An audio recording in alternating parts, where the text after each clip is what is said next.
नरगिसी फूल। आज आशी जब सुबह सुबह उठी तो खिड़की से बाहर देखते ही उसका चेहरा मुरझा गया। अरे कहाँ चले गए? कल तो यहीं थे।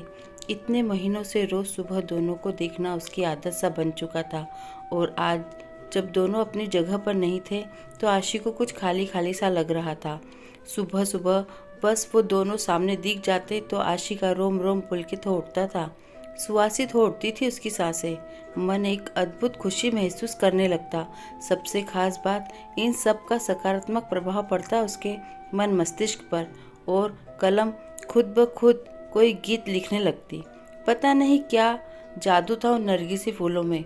बस देखते ही मन मचल उठता। शायद असीम का असीम प्यार भरा था उनमें। आखिर उसी ने तो आशी के जन्मदिन पर यह गमला उपहार में दिया था, और फिर दोनों ने मिलकर उसमें नरगिसी फूलों का यह पौधा लगाया था। देखो ना आशी, तुम्हारे लिए एक काम सौंप कर जा रहा हूँ। कल ही मुझे कंपनी एक प्रोजेक्ट के लिए दुबई निकलना पड़ रहा है। बस 6 महीने की ही बात है। फिर आते ही झट मंगनी और पट ब्याह। बस तब तक मेरी यादों को इस पौधे में संजोती रहना। असीम को आशी को बातों में उलझाना बड़े अच्छे से आता था। तेरे एहसास में खुद को ऐसे फना कर दिया हमने, जिंदगी बाकी न बची, न तेरे साथ और न तेरे बाद। पता नहीं कैसे एहसास थे जो दिल में निकलकर पन्नों पर बिखरते रहते थे। जब भी मन होता आशी उन नरगिस के फूलों को निहारते हुए खिड़की के पास कागज कलम लेकर बैठ जाती। माँ जब डांटना शुरू कर देती तब सुध पड़ती कि कुछ खाना भी है और घर का कामकाज भी देखना है।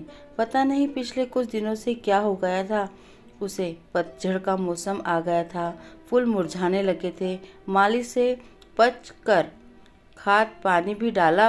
असीम को फ़ोन पर बताया तो वह पहले खूब हंसने लगा, फिर बोला पतझड़ बीत जाने दो, सब कुछ ठीक हो जाएगा।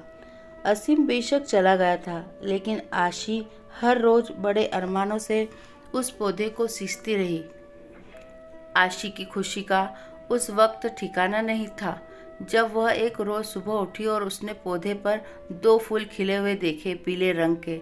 दोनों फूल बिल्कुल एक दूसरे से जुड़े हुए थे, आशी और असीम की तरह।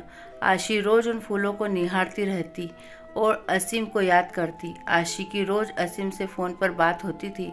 भला 2 साल से चल रहा प्रेम दूरियों से कैसे कम हो सकता था? इसी प्रेम की शक्ति ने तो उसे क्या से क्या बना दिया था।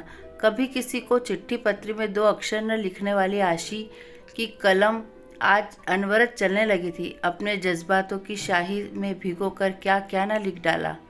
आशी फिर भी आश्वस्त नहीं हो पा रही थी। अब तो बसंत की बहार भी छाने लगी थी, चारों तरफ एक मीठी बयार बहने लगी थी, लेकिन फिर भी आशी को कुछ सही नहीं लग रहा था। आज भी उन फूलों को देख बिना बेचैनी बढ़ रही थी। आशी कागज कलम फेंक कर बाहर आ गई थी और गमले के आसपास ही चहलकदमी करने लगी। कुछ समझ नहीं आ रहा था कि क्या हो रहा है। इसी सोच में यह भी ध्यान नहीं रहा कि काफ़ी देर से बाहर की घंटी बज रही है। आशी कहाँ खोई हो? दरवाजे पर कब से घंटी बज रही है, ध्यान कहाँ है? माँ ने दरवाजे की ओर जाते हुए पूछा। इससे पहले कि आशी संभल पाती, दरवाजे पर असीम खड़ा था, मुस्कुराते हुए, हाथों में नरगिस के फूल लिए।